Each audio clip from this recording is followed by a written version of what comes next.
Hadirat-Mu ada di tempat ini, Roh Amin Kudus. Tuhan.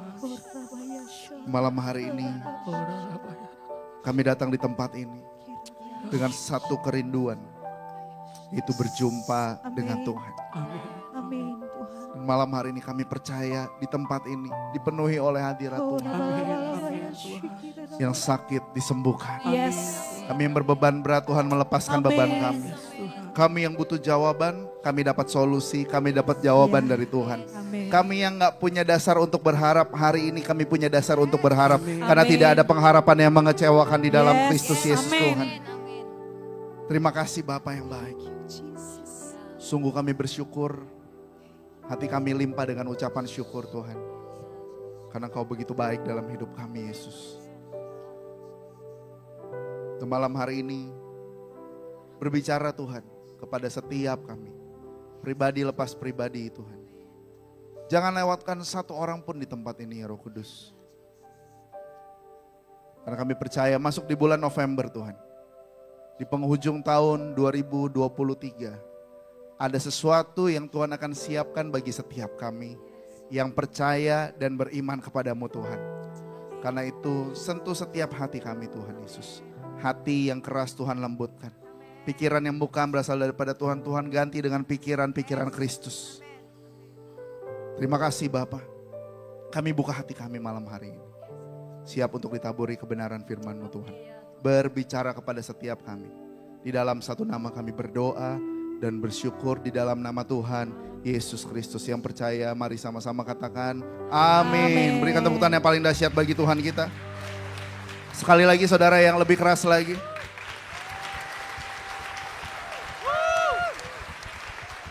Terima kasih tim Praise and Worship. Boleh silakan duduk semua Bapak Ibu yang dikasihi Tuhan. Shalom. Apa kabarnya saudara? Luar biasa, boleh kasih senyuman yang paling manis ke kiri kanan saudara. Katakan bulan ini adalah bulan yang luar biasa. Wah banyak ini ya. Agak sana boleh Pak. Makasih. Karena kita percaya di bulan November ini ada sesuatu yang Tuhan siapkan bagi setiap kita. Saudara, 11 bulan kita masuk di bulan yang ke-11 dan 1 bulan lagi menuju Natal. Tidak berasa kita sudah di penghujung tahun 2023. Boleh tanya kiri kanannya, berasa gak udah mau Natal? Kalau kita kemana-mana mungkin udah ada dekor-dekor Natal bentar lagi saudara. Kenapa? Karena udah mau bulan 12. Dan ternyata 11 bulan itu cukup cepat berlalu. Dan kita tahu bahwa masuk di penghujung tahun ada pesan-pesan khusus yang biasanya Tuhan akan singkapkan lewat Bapak Gembala Pembina kita dan lewat Gembala Rayon kita di tempat ini. Nah bersyukur hari-hari ini kita terus dituntun untuk terus masuk dalam hadirat Tuhan. Untuk terus membangun mesbah kehidupan kita. Nah hari ini saya akan membawakan satu tema firman Tuhan yang berjudul Ajarku Berdiam. Sama-sama katakan ajarku berdiam. Kita butuh kepekaan dari Tuhan hari-hari ini lebih lagi. Untuk tetap bisa berada dalam tuntunan Tuhan. Untuk ada di dalam tracknya Tuhan. Saudara saya mulai dari kitab Yeremia 9 ayat 23 sampai 24. Dikatakan seperti ini. Beginilah firman Tuhan. Janganlah orang bijaksana bermegah atas kebijaksanaannya. Janganlah orang kuat bermegah atas kekuatannya. Janganlah orang kaya bermegah atas kekayaannya. Namun siapa yang mau bermegah, baiklah ia bermegah atas hal ini. Bahwa ia memahami dan mengenal aku. Bahwa akulah Tuhan yang menunjukkan kasih setia, keadilan dan kebenaran di bumi. Sungguh semuanya itu kusukai, demikian firman Tuhan. Yang percaya katakan amin saudara. Dari ayat firman Tuhan ini, dia mau mengingatkan kita bahwa jangan bangga atas kebijaksanaan kita. Jangan bangga atas kekuatan kita. Jangan bangga atas materi yang kita miliki. Jangan bangga atas pencapaian yang sudah kita capai. Jangan bangga atas kekayaan yang kita miliki. Namun bangga dan bermegah di dalam Tuhan. Karena yang dia ingini adalah mengenal dan memahami Tuhan. Katakan amin saudara. Berapa banyak saudara yang mau berkata seperti ini. Saya mau lebih mengenal Tuhan Yesus. Lambaikan tangan saudara. Karena kita percaya hari-hari ini bukan yang dicari, bukan Kristen KTP. Kekristenan bukan berbicara tentang berapa lama atau dari lahir kita udah ikut Tuhan. Tidak. Tapi kekristenan kita, kerohanian kita diukur dari seberapa dalam kita mengenal Sang Pencipta kita. Seberapa sering kita berkomunikasi dengan Tuhan Yesus. Seberapa banyak kita mengetahui apa yang menjadi isi hatinya Tuhan, itulah yang melekat di dalam hatinya kita. Karena itu saudara, hari-hari ini, di bulan November ini, lewat tuntunan gembala pembina kita kemarin, kita diajak untuk lebih mengenal dan memahami Tuhan di bulan 11 ini. Saudara, yang Tuhan inginkan kita mengenal dan memahami Dia. Bukan Kristen-Kristenan lagi, bukan main gereja-gerejaan lagi. Jadi kita tidak bisa menyombongkan dan bermegah diri dengan hal-hal dunia yang sementara. Karena semua yang Tuhan kasih di dunia ini semua sifatnya sementara. Sama-sama katakan sementara. Karena yang sifatnya sementara, yang duniawi itu tidak disukai oleh Allah kita. It's good kalau Tuhan berkati kita dengan kepintaran, dengan hikmat, dengan materi, dengan kekayaan dan lain-lain. Tapi hari ini, di bulan ini Tuhan mau mengingatkan kita. Mari kita masuk lebih dalam lagi dalam pengenalan akan Kristus yang lebih dalam lagi. Katakan amin saudara. Nah, yang sedang terjadi hari-hari ini, next slide. Berapa banyak saudara yang sadar bahwa dunia lagi gak baik-baik aja? Boleh lambaikan tangan saudara? Dunia lagi tidak baik-baik aja. Kenapa? Dari satu perang ke perang yang lain, perang yang satu belum selesai, sekarang perang yang berikutnya. Kalau kita lihat, saudara, perang Israel lawan Palestina, eskalasinya semakin naik.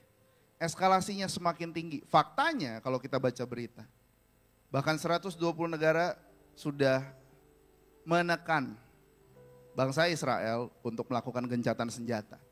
Namun, mereka tidak mau. Dan bahkan dikatakan akan terus menghabisi sampai tuntas seluruh teroris yang sudah membantai warga Yahudi waktu itu. Tapi ternyata itu berdampak terhadap orang-orang yang tidak bersalah yang ada di jalur Gaza dan sekitarnya. Nah, dengan kejadian ini saudara, dan kita lihat perang Ukraina lawan Rusia aja belum selesai. Sekarang Israel lawan Palestina. Dan negara-negara ini negara-negara besar yang punya pengaruh atas apa yang terjadi di dunia ini. Karena itu kita mesti melihat saudara, apakah kita masih bisa berkata bahwa hari Tuhan masih jauh. Tuhan Yesus datangnya masih 50 tahun lagi, 100 tahun lagi. Saya rasa kalau kita membuka mata kita dengan lebar hari ini, rasanya gak lama lagi. Tanya kiri kanannya, kira-kira gimana menurut kamu? Iya. Kalau ditanya pertanyaan gini paling tegang saudara. Kasih senyuman dulu yang paling manis ke kiri kanan saudara. Bilang ini, jangan tegang-tegang amat, ini di rumah Tuhan. Saudara, mari kita buka 1 Tesalonika 5. Ayat 1 sampai yang ke-11.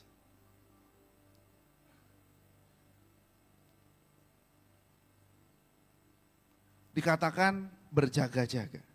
Tetapi tentang zaman dan masa saudara-saudara, tidak perlu dituliskan kepadamu karena kamu sendiri tahu benar-benar bahwa hari Tuhan datang seperti pencuri pada malam. Apabila mereka mengatakan semuanya damai dan aman, maka tiba-tiba mereka ditimpa oleh kebinasaan. Saudara, kalau kita baca sampai di ayat 3 ini aja. Apa yang terjadi waktu itu ketika pertama kali pasukan Hamas menyerang orang-orang Israel? Tiba-tiba mereka lagi baik-baik aja. Mereka gak akan tahu apa yang terjadi 5 menit kemudian. Mereka gak pernah meramalkan bahwa hal itu akan terjadi hari itu juga.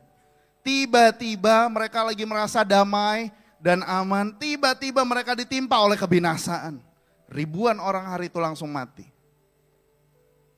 Dan orang-orang yang ada di jalur Gaza, apakah mereka mengira bahwa hari itu akan terjadi kebinasaan yang sungguh-sungguh amat sangat parah.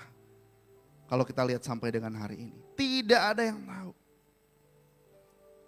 Karena itu firman Tuhan jelas menuliskan semuanya damai dan aman, maka tiba-tiba mereka ditimpa oleh kebinasaan. Seperti seorang perempuan yang hamil ditimpa oleh sakit bersalin, mereka pasti tidak akan luput. Tetapi kamu, saudara-saudara, kamu tidak hidup dalam kegelapan. Sehingga hari itu tiba-tiba mendatangi kamu seperti pencuri. Karena kamu semua adalah anak-anak terang dan anak-anak siang. Kita bukanlah orang-orang malam atau orang-orang kegelapan. Sebab itu baiklah jangan kita tidur seperti orang-orang lain, tetapi berjaga-jaga dan sadar. Bilang kiri kanan saudara, jangan tidur melulu tapi berjaga-jaga. Dan sadar. Sebab mereka yang tidur, tidur waktu malam. Dan mereka yang mabuk, mabuk waktu malam. Tetapi kita yang adalah orang-orang siang, baiklah kita sadar, berbaju zirakan iman dan kasih, dan berketopongkan pengharapan keselamatan. Karena Allah tidak menetapkan kita untuk ditimpa murka, katakan amin saudara. Tetapi untuk beroleh keselamatan oleh Yesus Kristus Tuhan kita yang sudah mati untuk kita. Supaya entah kita berjaga-jaga, entah kita tidur, kita hidup bersama-sama dengan Dia. Ayat yang ke-11 yang terakhir kita baca sama-sama 1, 2, 3. Karena itu nasihatilah seorang akan yang lain dan saling membangunlah kamu seperti yang memang kamu lakukan. Katakan amin saudara. Dikatakan hari Tuhan datang seperti pencuri pada malam hari. Tapi jelas digarisbawahi di sana bahwa ini berlaku bagi orang-orang yang tinggal dalam kegelapan. Tetapi tidak bagi kita yang hidup di dalam terang atau siang. Kita akan tahu tanda-tanda zaman. Oleh karena itu saudara, orang yang hidup dalam terang atau siang itu adalah orang yang selalu berjaga-jaga dan sadar. Bukan masalah soal tahu atau tidak, tapi masalahnya soal berjaga-jaga. Banyak yang tahu apa yang sedang terjadi, tapi sedikit yang berjaga-jaga. Saudara nangkep, yang nangkep katakan amin. Banyak yang tahu apa yang sedang terjadi hari ini, tapi sedikit yang berjaga-jaga. Karena itu bilang kiri kanan sekali lagi, berjaga-jaga. Menyongsong 2033. Kita tahu dikatakan bahwa setiap orang akan berjumpa, mengalami perjumpaan yang otentik kepada Tuhan Yesus melalui kuasa dan hadirat Tuhan. Dan mulai hari ini sampai 2033, saudara, ini kesempatan untuk mengenalkan Yesus kepada setiap orang yang kita jumpai. Yang mau katakan amin. Sampai 2033, ini merupakan goal untuk menyelesaikan amanat agung. Tapi bukan berarti dikatakan gini, oh berarti tahun 2033 Tuhan Yesus datang Pak Pendeta. Enggak, tidak dibilang seperti itu. Tidak berarti dia datang di tahun 2033, tapi pertanyaannya gini, bisa jadi enggak dia datang di 2033? Bisa jadi. Kapanpun dia mau datang, bahkan sebelum itu pun bisa jadi. Karena itu tidak ada yang tahu akan hal tersebut. Namun kalau kita melihat, membuka mata kita lebar-lebar, kita mengetahui tanda-tanda zaman. Karena itu sekali lagi katakan kiri kanan saudara, sadar dan berjaga-jagalah. Saudara Bapak Gembala, kita terus mengajar dan menuntun dan mengingatkan kita hari-hari ini untuk terus membangun mesbah di hadapan Tuhan. Untuk terus membangun hubungan kita dengan Tuhan. Yeremia 33 ayat yang ketiga berkata, berserulah kepadaku, maka aku akan menjawab engkau dan akan memberitahukan kepadamu hal-hal yang besar dan yang tidak terpahami, yakni hal-hal yang tidak kau ketahui. Karena itu saudara-saudara, hari-hari ini mari kita terus membangun hubungan dan komunikasi kita dengan Tuhan. Berapa banyak saudara yang sadar bahwa setiap hari kita butuh Tuhan? Setiap hari kita butuh Tuhan.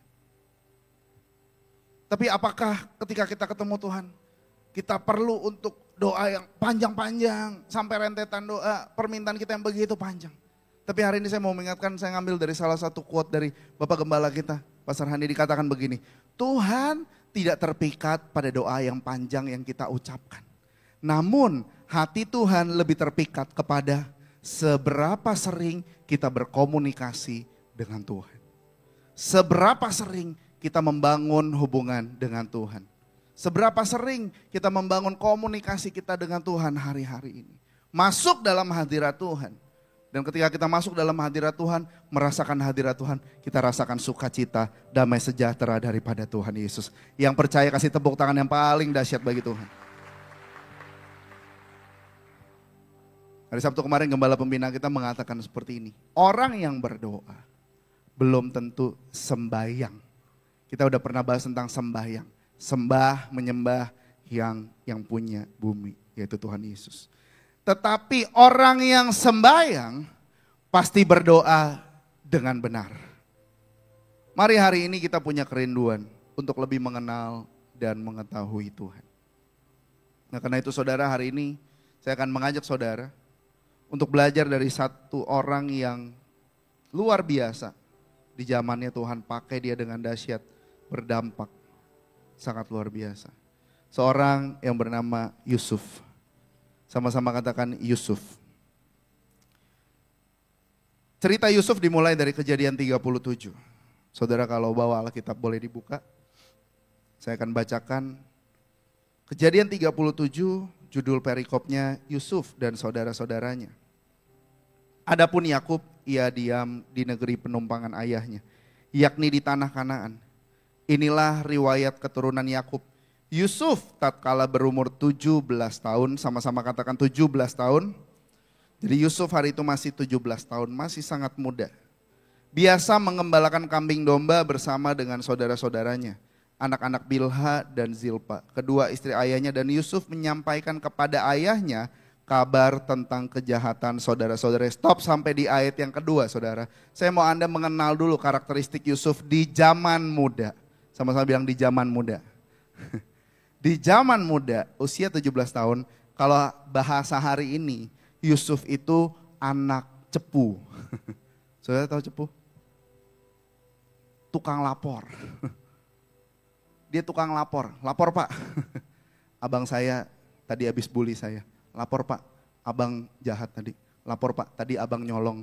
Lapor, dan lapor. Jadi Yusuf itu tukang cepu di keluarganya. Saudara, sampai di sana dikatakan di ayat yang ketiga, Israel lebih mengasihi Yusuf. Israel itu Yakub. Lebih mengasihi Yusuf dari semua anaknya yang lain. Jadi Yusuf ini highly favored, sangat disayang, anak kesayangannya Yakub. Sebab Yusuf lahir pada masa tuanya dan ia menyuruh membuat jubah yang maha indah bagi dia. Dari semua abang-abangnya, saudara-saudaranya yang punya jubah yang maha indah, hanya Yusuf. Setelah dilihat oleh saudara-saudaranya bahwa ayahnya lebih mengasihi Yusuf dari semua saudaranya, maka bencilah mereka itu kepadanya dan tidak mau menyapanya dengan ramah. Tidak mau menyapa Yusuf dengan ramah. Ayat 5, pada satu kali bermimpilah Yusuf, lalu mimpinya itu diceritakannya kepada saudara-saudaranya. Saudara, mimpi macam apa yang dia ceritakan? Sampai dibilang ini, sebab itulah saudaranya mereka lebih benci lagi kepada Yusuf. Karena mimpinya ini, saudara. Katanya Yusuf yang masih muda kepada mereka. Coba, saudara bayangin ini, visualisasikanlah.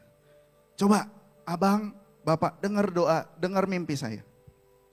Tampak kita sedang di ladang mengikat berkas gandum, lalu bangkitlah berkasku, tegak berdiri, kemudian datanglah berkas-berkas kamu sekalian mengelilingi dan sujud menyembah kepada berkasku itu. Saudara, balik lagi, Yusuf anak yang tukang lapor, yang dibenci sama saudara-saudaranya karena dia yang paling disayang, dan tiba-tiba dia kumpulin saudara-saudaranya, dia kasih tahu mimpinya yang pertama. Nanti berkas kalian akan sujud menyembah kepada berkasku. Apa yang terjadi, saudara?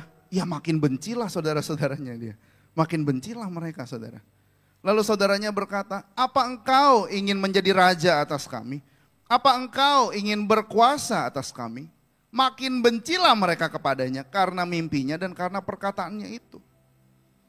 Saudara, sampai di sana, selesai mimpi yang pertama. Ternyata Yusuf muda, tidak belajar dari kesalahannya. Dia mimpi lagi yang kedua. Dan kita tahu ceritanya, mimpinya diceritain lagi.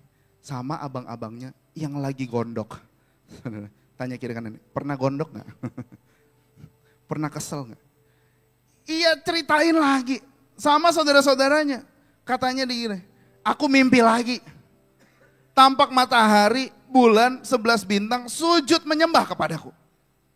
Sampai di sini ketika diceritakan lagi kepada ayah dan saudara-saudaranya, Akhirnya ia ditegur oleh ayahnya Yakub. Katanya gini, mimpi apa mimpimu itu? Masa aku, ibumu, serta saudara-saudaramu sujud menyembah kepadamu sampai ke tanah? Ayat yang ke-11 ditutup dengan, maka iri hatilah saudara-saudaranya kepadanya. Tetapi ayahnya menyimpannya itu di dalam hatinya. Saudara, hari itu Yusuf yang masih muda. Ini konteksnya kita harus lihat. Yusuf yang masih 17 tahun. Si tukang lapor, si tukang pamer. Yang masih usia 17 tahun hari itu. Dia diberikan mimpi oleh Tuhan tapi dia gak ngerti. Tapi dia ceritain saking polosnya dia dan dia mau pamer sama saudara-saudaranya. Yang akhirnya membuat dia sangat dibenci hari itu. Saudara, seringkali seperti ketika Tuhan kasih mimpi atau visi ke Yusuf, kita juga kadang-kadang dapat visi dari Tuhan, dapat mimpi dari Tuhan, dan kita belum mengerti seperti apa. Nah, saudara, garis bawahi dulu, Yusuf dapat mimpi di usia 17 tahun. Sama-sama katakan 17 tahun. Di mana dia dapat mimpi, dia akan memimpin, memerintah, dan menguasai. Dan saudara-saudaranya serta seluruh keluarganya akan sujud menyembah dia. Sampai ke tanah dibilang. Tidak ada yang mengerti apa arti dari mimpinya. Nah, saudara, mungkin sama. Ketika kita dapat visi yang begitu besar, mungkin orang-orang di sekeliling kita tidak mengerti. Ketika kita dapat mimpi yang rasanya mustahil, mungkin orang-orang dekat kita juga berkata, itu mustahil, itu gak mungkin. Nah, kita harus mengerti saudara, kenapa visi itu Tuhan kasih, tapi tidak pernah Tuhan kasih tahu bagaimana jarak antara ketika kita diberikan visi sampai kita menyentuh kepada visi tersebut. Jadi ada satu waktu, ada satu rentang waktu dari ketika kita dapat visi sampai kita melihat penggenapan visi itu terjadi. Itulah yang namanya planningnya Tuhan. Itu yang namanya rencana Tuhan. Dan rencana Tuhan itulah yang disebut dengan proses. Sama-sama katakan proses. Tanya kiri kanannya, kamu suka diproses enggak? Saudara, visi adalah gambaran sekilas dari bagaimana akhirnya apa yang Tuhan mau lakukan di dalam kehidupan kita. Nanti sama-sama katakan gambaran sekilas. Nah, tapi di antara waktu yang sekarang sampai pada visi itu kejadian di dalam kehidupan kita, itulah yang namanya rencana Tuhan dan proses yang harus kita lalui bersama dengan Tuhan. Kenapa? Karena proses itu adalah kendaraan untuk kita nyampe ke visi yang Tuhan akan kasih ke dalam kehidupan kita. Karena itu kita harus mengerti, Tuhan selalu kasih tahu visinya, tapi Tuhan gak pernah kasih tahu prosesnya. Kenapa? Pertanyaannya kenapa Tuhan gak kasih tahu prosesnya? Karena gini saudara, ketika kita dikasih tahu prosesnya, belum tentu kita mau nyampe ke visi tersebut. Ketika Yusuf diberikan mimpi, kita tahu ceritanya, Yusuf gak dikasih kisi-kisi sama Tuhan. Cup, nanti kamu akan dibuang, nanti kamu akan kerja di rumah Potifar, nanti kamu akan masuk penjara. Kalau si Ucup, biar kearifan lokal saudara. Kalau si Yusuf dikasih tahu sama Tuhan, prosesnya belum tentu dia mau sampai ke visi yang Tuhan kasih. Nah, Tuhan gak kasih tahu prosesnya kepada kehidupan kita. Karena bisa jadi kita mundur dulu. Kita bilang, Tuhan aku gak sanggup, aku angkat tangan, aku nyerah, aku gak bakal sanggup ngelewatin proses ini Tuhan. Tapi kita mau lihat visinya. Nah, seringkali kita gak dikasih tahu sama Tuhan. Karena seperti itu. Visi terlihat mustahil. Tapi bagi Tuhan tidak ada yang mustahil. Kasih tepuk tangan buat Tuhan Yesus. Nah, saudara, jadi di tengah-tengah itu, sebelum Yusuf menjadi penguasa di Mesir, dia mengalami fase demi fase kehidupan. Ada 3 fase proses yang harus dilewati oleh Yusuf. Saya menyebutnya padang gurun Yusuf. Sama-sama katakan padang gurun Yusuf. Masuk ke dalam padang gurun. Apa itu padang gurun? Padang gurun adalah pembentukan, membangun, mengembangkan, dan menemukan. mengembangkan, membentuk dan membangun daya tahan kita. Sama-sama katakan daya tahan. Kita diberikan daya tahan di dalam padang gurun.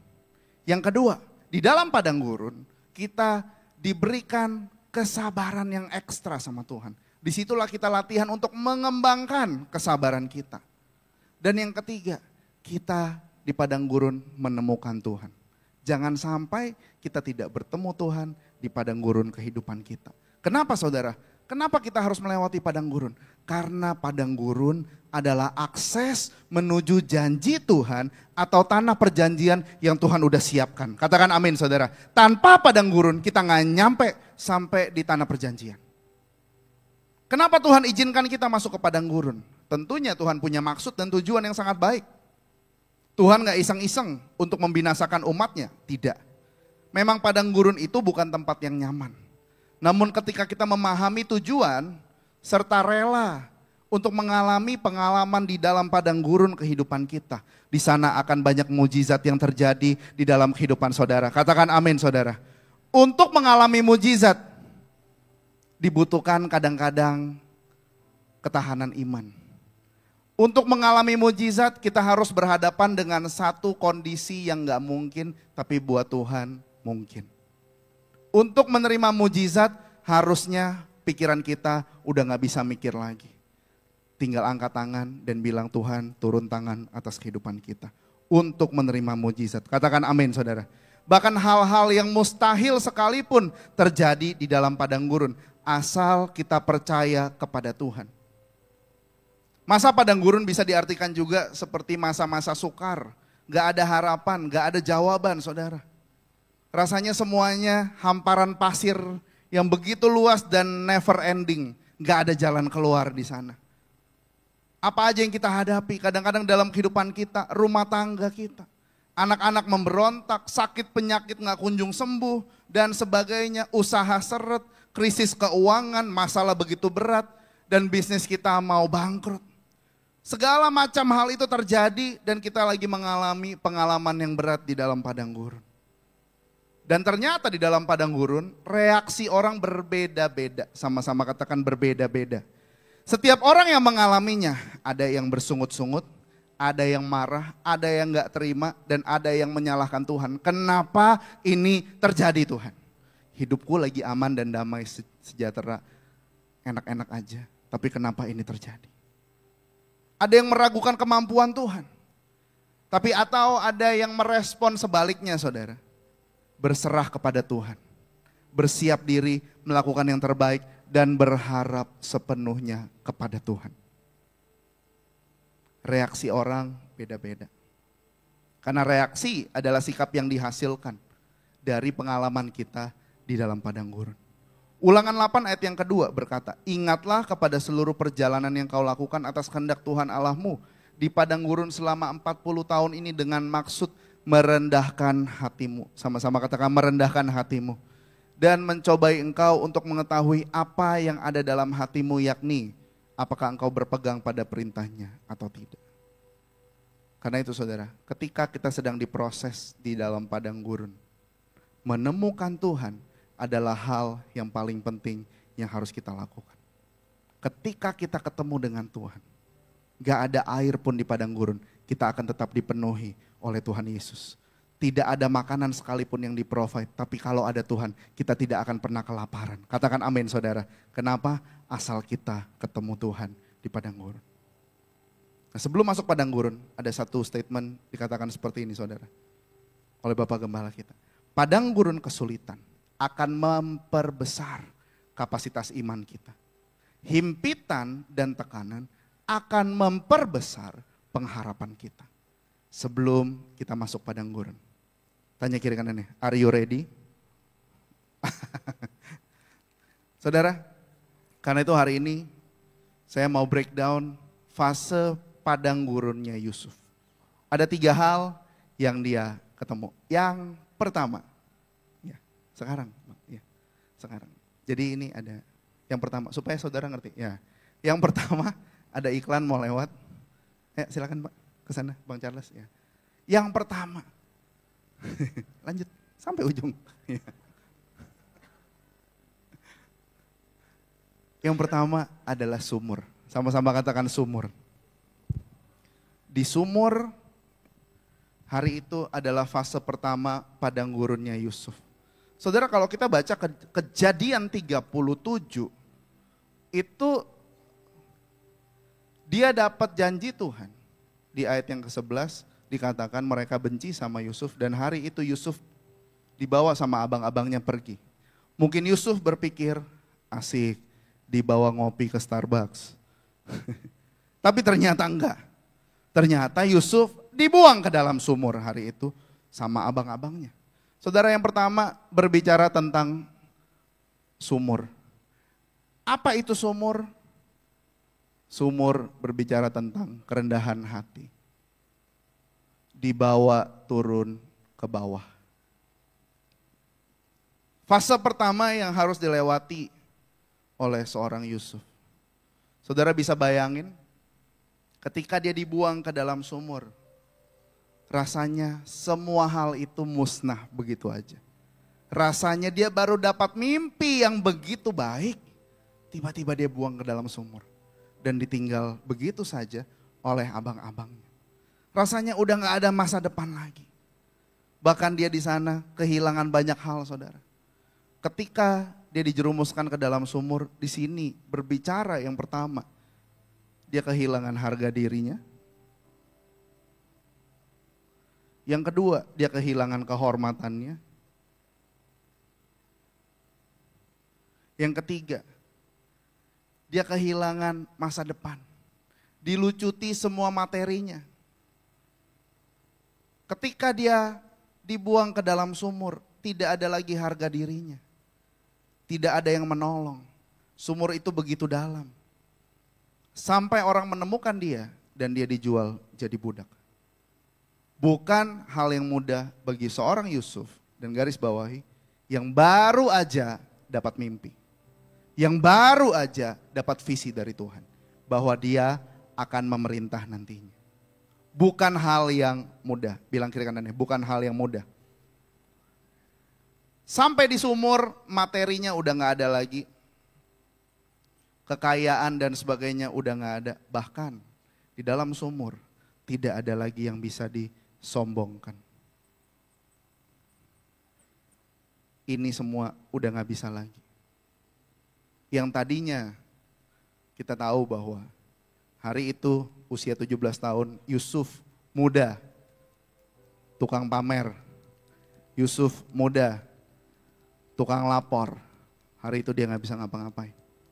Dan hari itu dia dibawa Tuhan untuk masuk ke dalam fase yang pertama. Supaya dia punya kerendahan hati. Kenapa dia harus melewati padang gurun? Karena Tuhan sedang menyiapkan Yusuf menjadi seseorang yang dipakai Tuhan luar biasa. Katakan amin, saudara. Dijerumuskan ke dalam. Mungkin hari itu ketika kita sedang mengalami yang pertama ini, sama dengan kitab Yeremia tadi, kita bermegah atas kemampuan kita. Kita bermegah atas kebijaksanaan kita. Kita bermegah atas status kita, posisi atau jabatan kita, bahkan kekayaan kita. Dan mungkin kita bertanya sama Tuhan, kenapa kita ada di fase ini Tuhan? Rasanya kayak dimasukin ke dalam sumur. Rasanya kemampuan kita diremehkan sama orang. Rasanya semua yang dilakukan gak berhasil. Rasanya gak ada masa depan, padahal Tuhan baru janji. Kenapa Tuhan? Kenapa orang malah merendahkan saya? Dan sebagainya. Sama seperti Yusuf yang hari itu dia anak favoritnya Yakub. Ketika ada di musim di dalam sumur, Tuhan lagi mau membentuk hatinya supaya semakin rendah hati. Itu yang pertama. Matius 11 ayat 29. Tuhan Yesus berkata, "Pikullah kuk yang kupasang, belajarlah padaku, karena aku lemah lembut dan rendah hati, dan jiwamu akan mendapat ketenangan." Firman Tuhan berkata, seperti air mencerminkan wajah, demikianlah hati manusia mencerminkan manusia itu. Saudara, orang yang rendah hati adalah orang yang mengenal siapa dirinya, bukan yang tidak mengerti siapa dirinya. Itu orang yang rendah hati. Orang yang rendah hati bukan yang rendah diri. Bukan orang yang suka membesar-besarkan dirinya, bukan. Banyak orang yang justru memiliki rendah diri. Tapi menutupinya kelemahannya dengan sikap yang sombong atau arogan untuk menutupi kelemahannya tersebut. Rendah hati memudahkan kita mengakui kehebatan orang lain. Rendah hati memudahkan kita memberikan pujian buat orang lain. Berapa banyak di sini saudara yang rendah hati? Sulit pertanyaan nih. Saudara, saya mau ngetes. Kalau saudara rendah hati, kasih pujian buat sebelah saudara. Bilang, kalau datang sama keluarga, suami istri, cantik banget deh. Ganteng banget deh papa. Ya. Saudara boleh puji sebelah kiri kanan saudara. Bilang gini, kamu kelihatan hari ini beda. Ngomong beda aja udah seneng ya kan. Kamu beda, gak kayak biasanya. Membiasa kayak apa? Ya biasanya cakep, sekarang lebih cakep lagi. Kasih tepuk tangan buat Tuhan Yesus. Belajar untuk bisa memberikan pujian buat orang lain. Rendah hati. Rendah hati juga memampukan kita menerima pujian orang lain, saudara, tanpa dilebih-lebihkan. Tanpa dibesar-besarkan. Terima aja pujiannya tanpa kita lebay-lebaykan. Amsal 4 ayat 23, jagalah hatimu dengan segala kewaspadaan karena dari situlah terpancar kehidupan. Baik buruknya hati kita menentukan baik tidaknya kehidupan kita. Hati kita menunjukkan siapa kita yang sebenarnya. Hati kita adalah pusat perasaan, hati kita juga pusat kehendak manusia. Saudara, karena itu hari ini kalau kita lagi ada di fase sumur, kita lagi diuji hati kita, supaya kita semakin punya kerendahan hati bersama dengan Tuhan. Rasanya semua orang meremehkan kita dan kita ingin membuktikan kepada seluruh dunia bahwa kita bisa. Kita sedang diuji di sana. Kenapa rasanya di sini kok belum selesai Tuhan? Belum selesai badainya, belum selesai juga ujiannya, begitu berat. Saudara, kalau Tuhan belum menenangkan badai hidup kita hari ini, itu karena Dia sedang menenangkan hatimu terlebih dahulu supaya engkau berani mempercayainya di tengah-tengah situasi yang sedang kau hadapi. Yang percaya katakan amin. Kalau belum selesai, Tuhan lagi punya perkara sama kita di dalam hati kita. Dia lagi berperkara sama hati kita. Supaya hati kita semakin murni di hadapan Tuhan. Kalau belum selesai, dia mau bilang, tenangkan dulu hati kita. Dan kau akan melihat bagaimana Tuhan yang bisa diandalkan di tengah-tengah situasi yang kita hadapi. Dia yang akan membuat mujizat di tengah badai kehidupan saudara. Yang percaya kasih tepuk tangan buat Tuhan Yesus. Yang pertama, sumur. Yang kedua, saudara. Yang kedua, rumah Potifar. Makasih Bang Charles. Saya senang deh hari ini. Rumah Potifar. Sama-sama katakan rumah Potifar. Fase yang kedua, Yusuf diuji di dalam rumah Potifar. Nah, rumah Potifar itu berbicara tentang apa, saudara? Tentang ucapan syukur.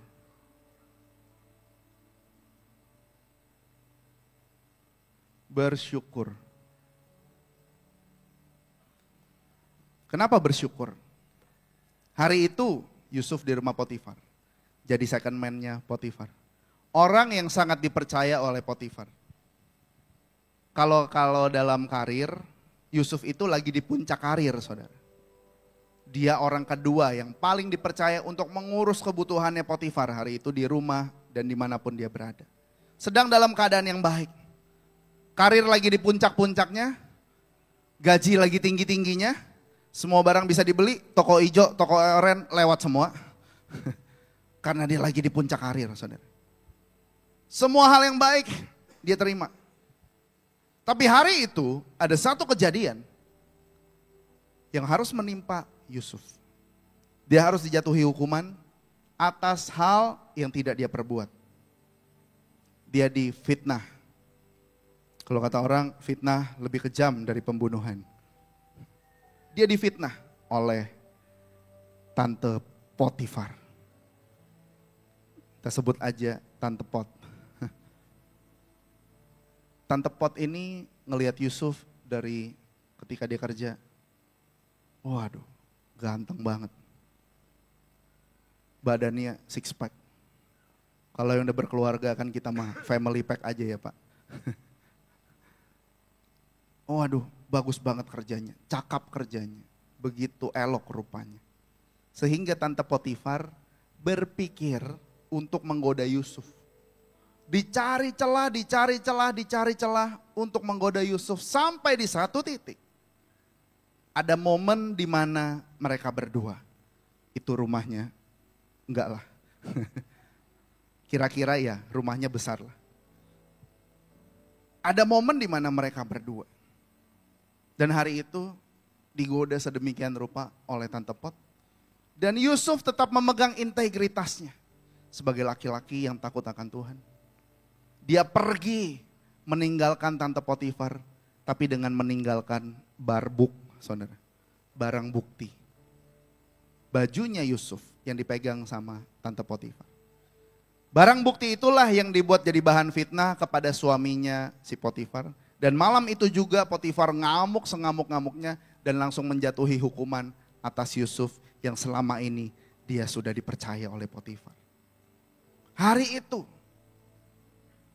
Yusuf mengalami padang gurun yang kedua di rumah Potifar.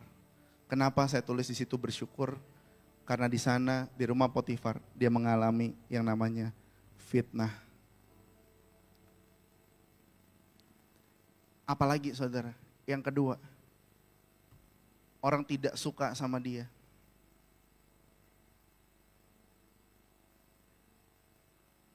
Benci.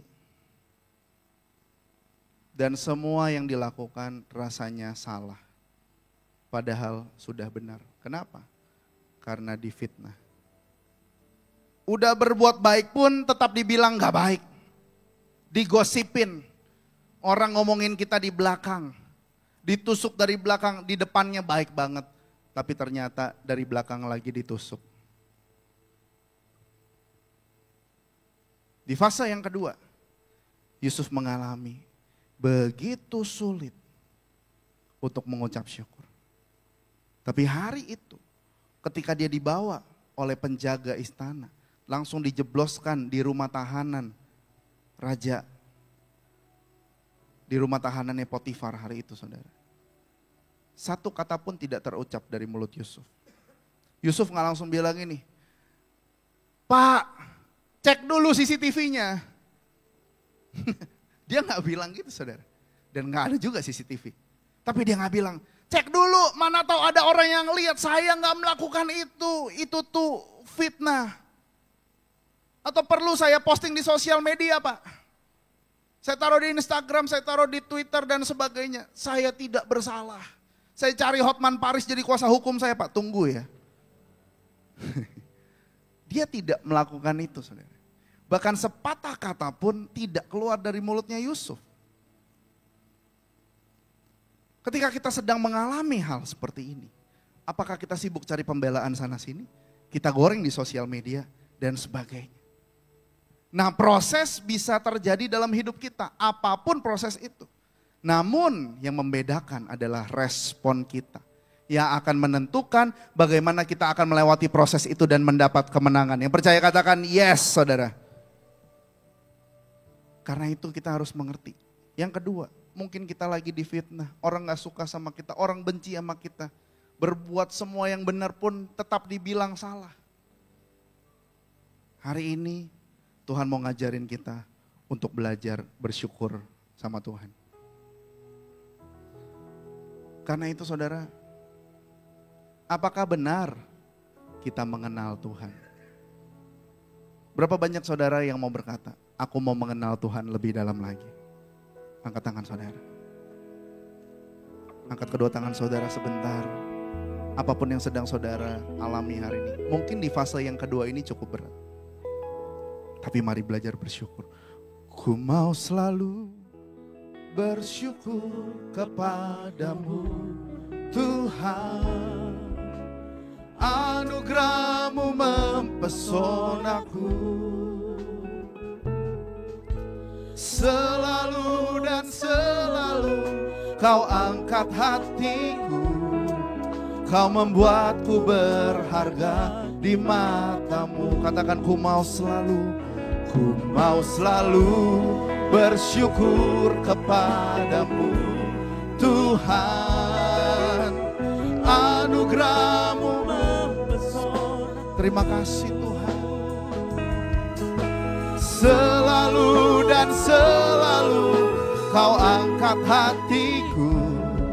Kau membuatku berharga di matamu. Mari sekali lagi katakan, ku mau selalu bersyukur kepada Tuhan. Anugerah-Mu mempesonaku.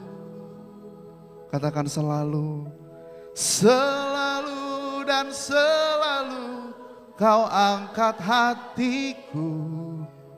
Kau membuatku berharga di matamu. Berapa banyak yang bersyukur kepada Tuhan malam hari ini saudara. Kalau kita benar mengenal Tuhan, dikatakan seperti ini. Pengenalan akan Tuhan itu dibuktikan melalui ucapan syukur dalam segala sesuatu. Melalui ucapan syukur dalam segala hal yang sedang kita alami. Enak gak enak, difitnah gak difitnah, baik gak baik, kita tetap bersyukur kepada Tuhan. Katakan amin saudara. Itu udah yang paling top yang bisa kita lakukan. Gak ada lagi yang bisa kita lakukan ketika kita udah gak berdaya. Tuhan membawa kita untuk mengucap syukur kepada Tuhan. Ketika mengucap syukur ada kekuatan yang baru. Katakan amin. Ketika mengucap syukur Tuhan kasih sukacita. Ketika mengucap syukur Tuhan kasih damai sejahtera. Yang tadinya sesak Tuhan kasih kelegaan. Katakan amin saudara. Karena mengucap syukur. Kasih tepuk tangan buat Tuhan Yesus. 1 Tesalonika 5. Bersukacitalah senantiasa, tetaplah berdoa. Dan mengucap syukurlah dalam segala hal. Sebab itulah yang dikehendaki Allah di dalam Kristus Yesus bagi kamu. Filipi 4 berkata, janganlah hendaknya kamu khawatir tentang apapun juga. Katakan kiri kanan saudara, jangan khawatir tentang apapun juga.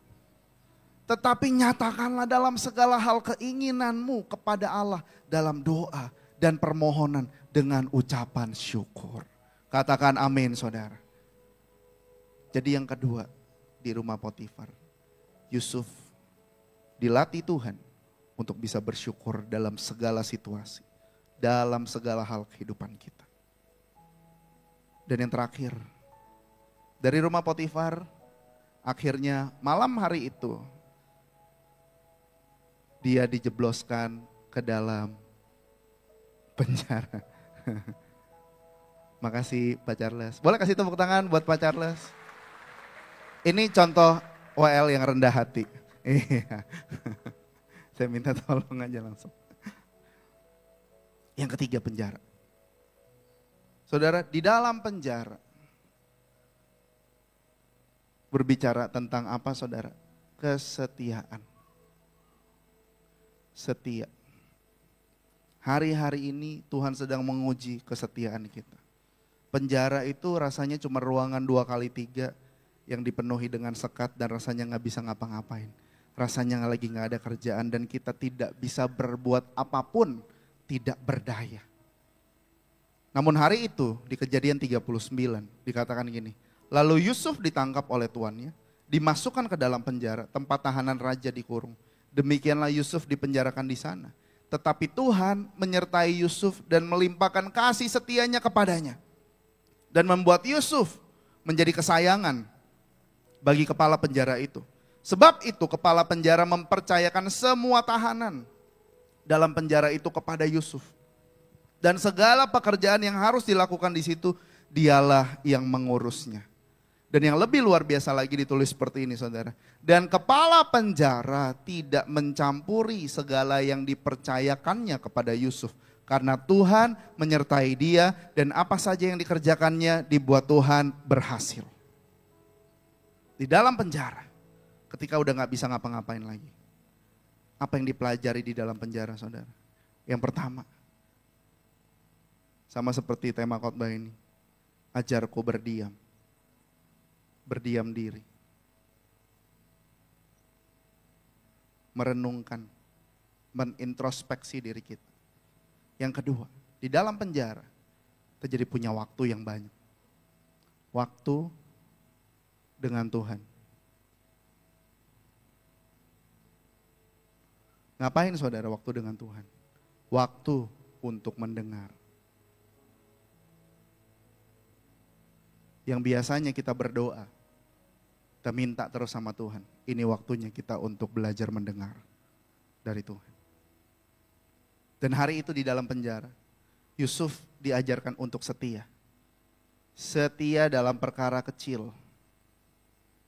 Dan Tuhan mempercayakan perkara besar di dalam kehidupan Yusuf. Dan yang kelima saudara, di dalam penjara, Yusuf diajar untuk menjadi orang yang dewasa karakternya. Di dalam penjara. Ketika di dalam penjara, Yusuf memakai semua talenta yang Tuhan kasih. Yang Tuhan berikan dengan maksimal. Saudara ingat di dalam sumur dia dilatih untuk rendah hati. Ketika di rumah Potifar, dia lagi bekerja. Dia bisa memanage semuanya dengan baik. Pekerjaannya. Dia sudah punya pengalaman di sana. Dan di dalam penjara sekalipun, dia diminta bantu oleh kepala penjara untuk menghandle semua tahanan, semua pekerjaan kepala penjara itu di dalam penjara. Hari itu Yusuf menggunakan semua yang Tuhan berikan dengan maksimal. Meskipun dia gak bisa berbuat lebih, tapi dia berbuat dengan maksimal meskipun di dalam penjara. Meskipun di dalam penjara, dia tetap menjadi orang yang terbaik. Meskipun di dalam penjara, dia tetap mengerjakan pekerjaan yang baik di dalam penjara. Dan dia berhasil. Dia menjadi orang kepercayaan. Dan hari itu ada kejadian saudara di mana ada dua orang yang punya mimpi. Juru minuman dan juru roti. Saudara kalau yang sekolah minggu pasti ingat ceritanya. Juru minum dan juru roti. Hari itu dua-duanya punya mimpi. Dan tidak ada yang bisa menafsirkan itu. Tiba-tiba Yusuf maju dan menafsirkan kedua mimpi orang tersebut. Dan dua-duanya benar. Juru minum dipromosi oleh raja, juru makanan atau juru roti itu dibunuh, dijatuhi hukuman. Yusuf berpesan sama juru minuman, "Bang, jangan lupa kalau udah keluar penjara, ingat aku, Ucup, sang penafsir mimpi." Sedap. Yusuf yang menerjemahkan mimpimu. "Jangan lupa ya bang." "Oke, siap Cup." Keluar dari penjara, dia lupa saudara. Dia lupa sama seorang muda yang bernama Yusuf. Setahun berlalu, Yusuf mungkin berandai-andai, mana panggilan keluar dari sini? Mana panggilan keluar dari sini? Satu hari berlalu, 1 tahun, 2 tahun berlalu. Akhirnya gak keluar-keluar. Dan sampai satu kejadian, tiba-tiba Firaun dapat mimpi buruk. Dan tidak ada satu orang pun yang bisa menafsirkan mimpinya. Di sanalah baru juru minuman itu ingat. Ada seorang yang bernama Yusuf di dalam penjara.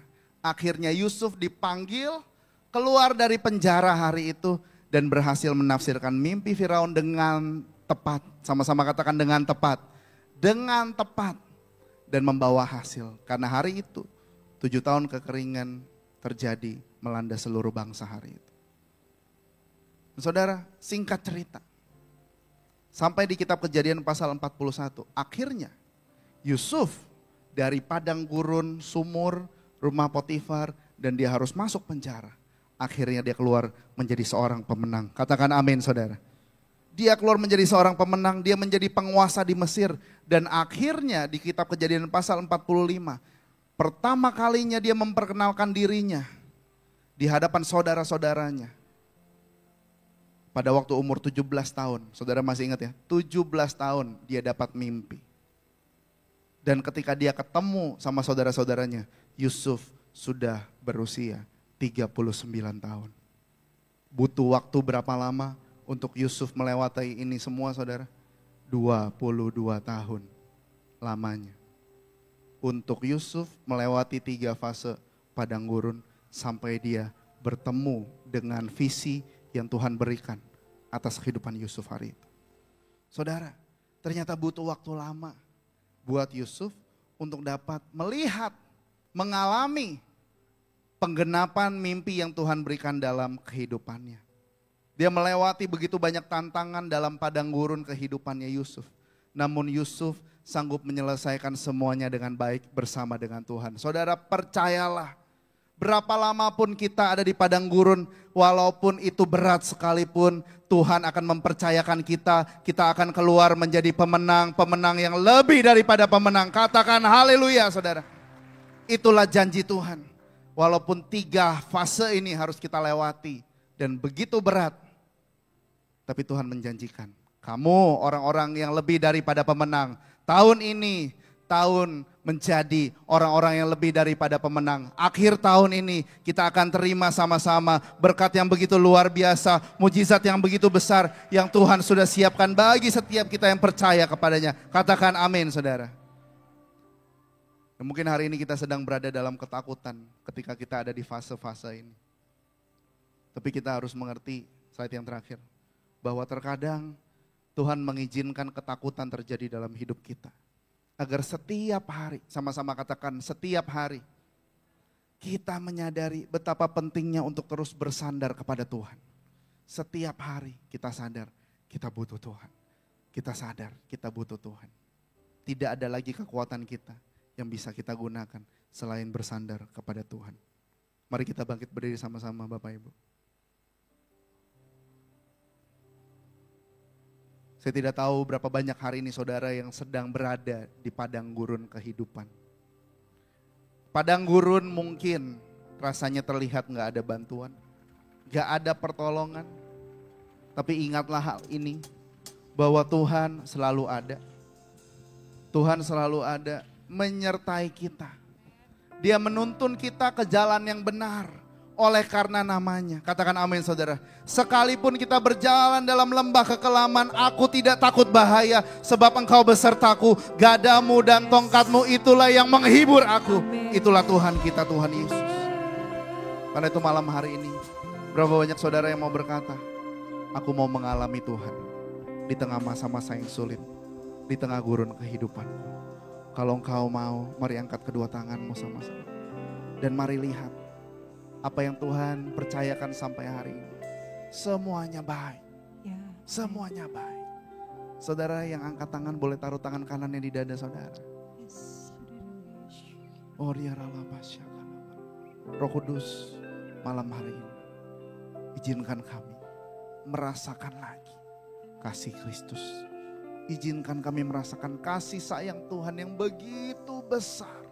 Kebaikan Tuhan yang begitu besar yang gak bisa kami hitung lagi Tuhan. Yang terjadi dalam kehidupan kami. Kami bersyukur Tuhan. Dan hidupku hanyalah untuk-Mu. Segenap hatiku kagum. Katakan akan kebaikan-Mu, dan nafasku menceritakan kasih-Mu. Ajarku berdiam dekat di hati-Mu. Mari sekali lagi sama-sama katakan, dan hidupku,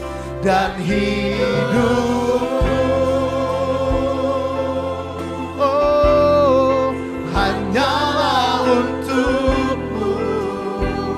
Segenap hati kami Tuhan, segenap hatiku kagum akan kebaikan-Mu. Oh, oh, dan nafasku,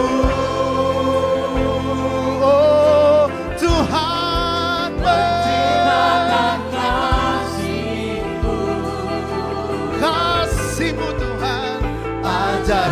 berdiam dekat di hatimu. Mari berikan hidup kita untuk Tuhan, katakan, dan hidupku hanyalah untukmu. Segenap hatiku Tuhan, kami kagum akan kebaikan-Mu, dan nafasku menceritakan kasih-Mu. Oh, ajarku berdiam dekat di hati-Mu. Mari masing-masing pribadi lepas pribadi, mari berdoa, mari hampiri Tuhan saudara.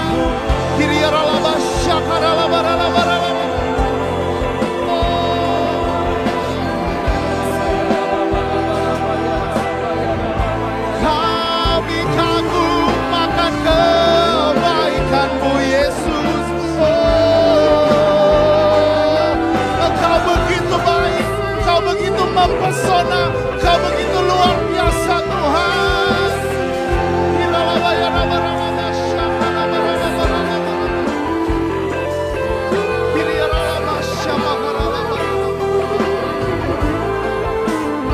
Terima kasih.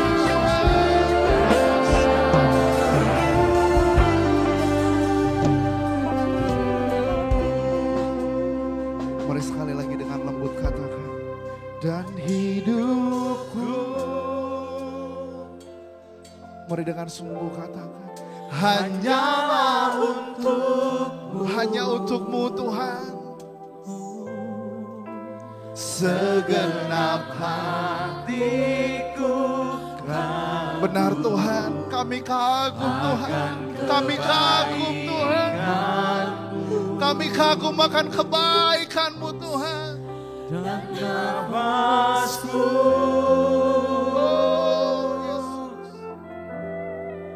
menceritakan kasih-Mu. Ajarku berdiam dekat di hati-Mu. Berapa banyak saudara yang sadar, walaupun kita ada di dalam lembah kekelaman, ada di padang gurun sekalipun, Tuhan selalu ada. Tuhan selalu ada. Malam hari ini saudara, kita datang ke tempat ini. Saya tidak tahu apa yang saudara sedang alami, atau apa yang sedang saudara hadapi. Tapi satu hal yang kita terlebih tahu, Tuhan tuh setia dan adil. Tuhan tahu pergumulan kita. Bahkan Tuhan tahu bahasa air mata saudara. Dia tahu setiap fase kehidupan kita. Dia tahu setiap proses yang kita alami mungkin tidak mudah. Tapi hari ini maukah kita berkata, ketika kita udah gak sanggup lagi, Tuhan, kami mengangkat tangan kami. Biar Tuhan turun tangan atas hidup kami. Saudara yang mau, mari angkat tangan dan berdoa sama Tuhan. Oh dia rala. Mari bersyukur atas kebaikan Tuhan, atas semua hal yang Tuhan berikan. Oh dia rala, siapa kamu? Oh dia rala.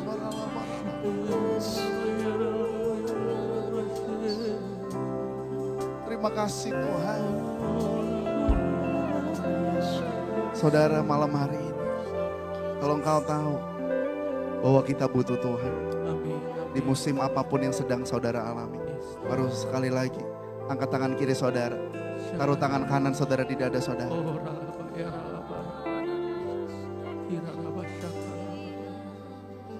Sekali lagi rasakan kasih Tuhan.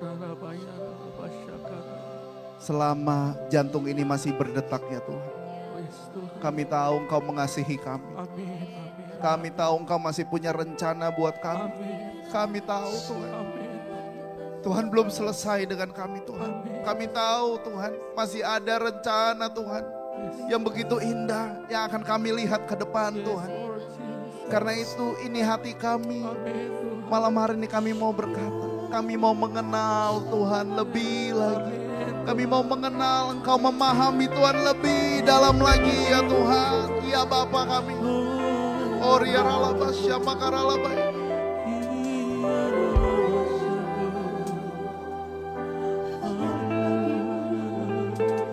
Ini setiap kami Tuhan, setiap jemaat. Mungkin kami ada di 3 musim itu Tuhan. Di padang gurun yang begitu berat. Hamba mau berdoa hari ini. Bagi setiap kami yang mengalami itu. Kami akan melihat. Mungkin berat hari ini. Tapi kami akan melihat ada kemenangan. Amin. Ada pemulihan. Amin. Ada kesembuhan. Ada mujizat yang Tuhan akan sediakan. Karena kami tetap percaya dan mengandalkan Tuhan Yesus. Kami percaya itu Tuhan. Dan kami berkata dengan iman kami. Segala masalah boleh datang menghampiri kami. Goliat sebesar apapun ada di depan kami. Tapi kami mau berkata kami punya Allah yang lebih besar dari segala masalah kami Tuhan Yesus. Dari segala macam persoalan yang sedang kami alami. Tuhan terlebih besar. Amin. Terima kasih Tuhan. Thank you Jesus. Sekali lagi kami mau katakan kami kagum Tuhan. Akan kebaikan Tuhan. Thank you Jesus. Terima kasih Tuhan. Terima kasih Bapa. Saat ini kami juga akan masuk Tuhan dalam perjamuan kudus. Mari saudara yang dikasihi Tuhan, siapkan roti dan anggur perjamuan saudara.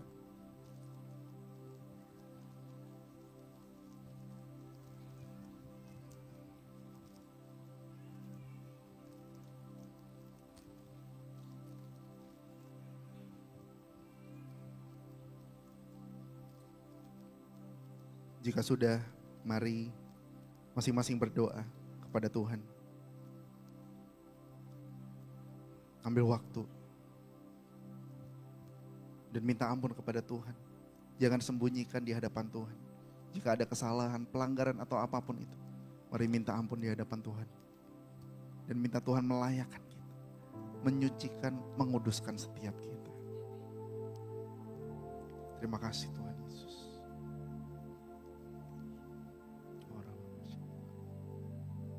Ampuni setiap kami Tuhan. Layakkan kami, kuduskan kami. Kuduskan setiap roti dan anggur perjamuan yang akan kami pakai dalam perjamuan kudus malam hari ini Tuhan. Biar kami mengalami mujizat Tuhan lewat kuasa perjamuan kudus ini. Terima kasih Bapa. Mari angkat roti di tangan kanan saudara di hadapan Tuhan. Sebab apa yang telah kuteruskan kepadamu telah aku terima dari Tuhan. Yaitu bahwa Tuhan Yesus pada malam waktu ia diserahkan, ia mengambil roti dan sesudah itu ia mengucap syukur atasnya. Ia memecah-mecahkannya dan berkata, inilah tubuhku yang diserahkan bagi kamu. Perbuatlah ini menjadi peringatan akan aku. Saudara yang dikasihi oleh Tuhan, bukankah roti ini melambangkan tubuh Kristus yang tercabik di atas kayu salib untuk menebus dosa saudara dan saya. Jika engkau percaya, mari kita makan dengan ucapan syukur di dalam nama Tuhan Yesus.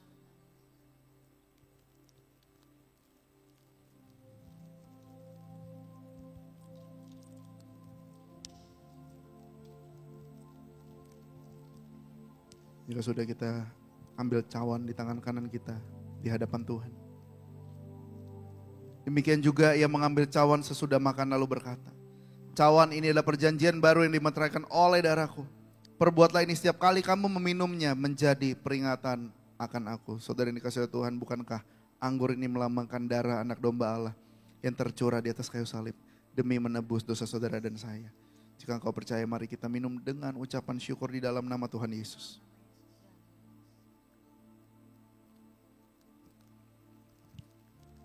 Yang sudah, mari bersyukur kepada Tuhan. Katakan terima kasih Tuhan Yesus. Terima kasih Bapa, terima kasih Tuhan. Terima kasih buat kuasa darah, kuasa tubuh Kristus. Kami bersyukur kepadamu Tuhan. Mari angkat kedua tangan saudara.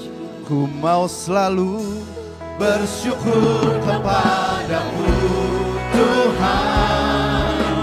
Anugerah-Mu mempesonaku. Selalu dan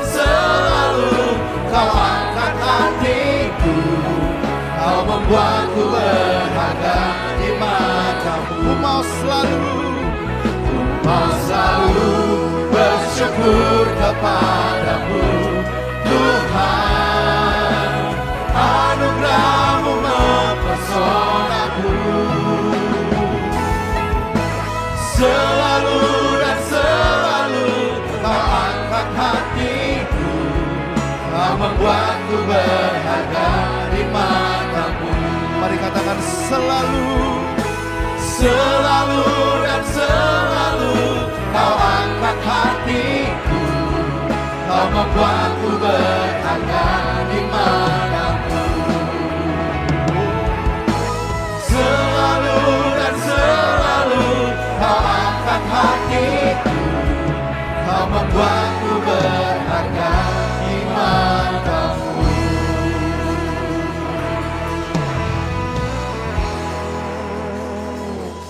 Kami bersyukur Kau baik. Kami bersyukur untuk firman-Mu Tuhan, yang menegur, meneguhkan, menuntun setiap kami Tuhan Yesus. Karena itu mau berdoa biar kami mendengar dan kami semakin dikuatkan hari-hari ini, dan kami semakin cinta akan Tuhan, dan pengenalan akan Tuhan semakin dalam lagi hari-hari ini.